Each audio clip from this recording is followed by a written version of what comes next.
শীতকালে সন্ধেবেলায় তোমাদেরও যদি আমার মতো চাউমিন খেতে মন চায়, তাহলে ঘরে বসেই বানিয়ে নাও egg chicken chow mein. Egg chicken chow mein বানানোর জন্য আমি প্রথমে চাউমিনটা বয়েল করে নিয়েছি। এবার একটা বাটিতে কয়েক পিস বোনলেস চিকেনের টুকরো নিয়েছি।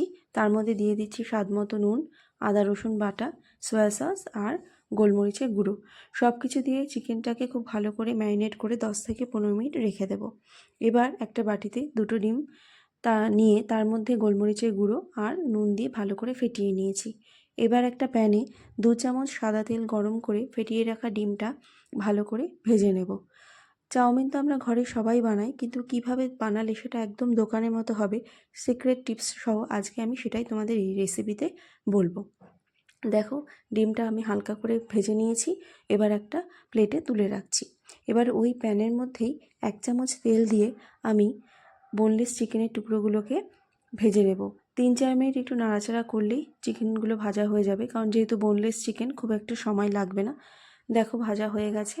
এটাও আমি আরেকটা প্লেটে তুলে নিচ্ছি।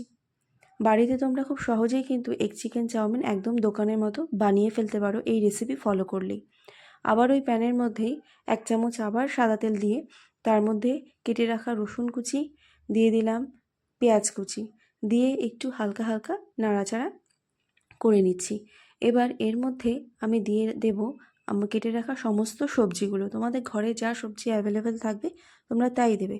আমি এখানে দিয়েছি গাজর, তারপরে দিয়ে দিচ্ছি একটু সামান্য নুনও দিয়ে দিলাম যাতে গাজরটা একটু নরম হয়। দিয়ে দিলাম ক্যাপসিকাম কুচি, আর দিয়ে দিচ্ছি বাঁধাকপি কুচি। রাস্তার দোকানের মতো চাউমিন বানাতে গেলে বাঁধাকপি তো দিতেই হবে। বাঁধাকপি দিলে ফ্লেভারটাও চাউমিনের বেশ ভালো হয়। আর এখানে আমি সবজিগুলো সবই লম্বা লম্বা করে বা জুলিয়ান সাইজের কেটে নিয়েছি। এবার এর মধ্যে আমি বয়েল করে রাখা চাউমিনটা দিয়ে দিচ্ছি। চাউমিন দিয়ে দেওয়ার পরে এর মধ্যে আমি একে একে সব মশলা দেব। দিয়ে দিচ্ছি স্বাদ মতো নুন, গোলমরিচের গুঁড়ো, টমেটো কেচাপ দিয়ে দিচ্ছি। এবার এর মধ্যে সয়া সস দিয়ে দিচ্ছি, গ্রিন চিলি সস, আর দিয়ে দেব ভিনিগার।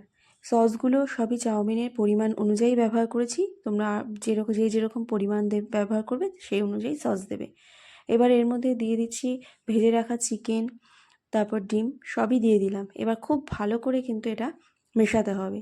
চাউমিনটা যখন ভালো করে মেশানো হয়ে যাবে, তারপরে আমি এর মধ্যে দিয়ে দিচ্ছি 1 চামচ চাউমিন মশলা। এটা যে কোনো তোমরা জেনারেল স্টোরে পেয়ে যাবে। লাস্টে দেখো, যখন চাউমিনটা হয়ে যাচ্ছে, কাঁচা পেঁয়াজ আরেকটু আমি তুলে রেখেছিলাম সেটাই দিয়ে দিলাম। এটাতেই টেস্টটা সম্পূর্ণরূপেই চেঞ্জ হয়ে যাবে। দেখো, দেখে দোকানের মতোই মনে হচ্ছে তো।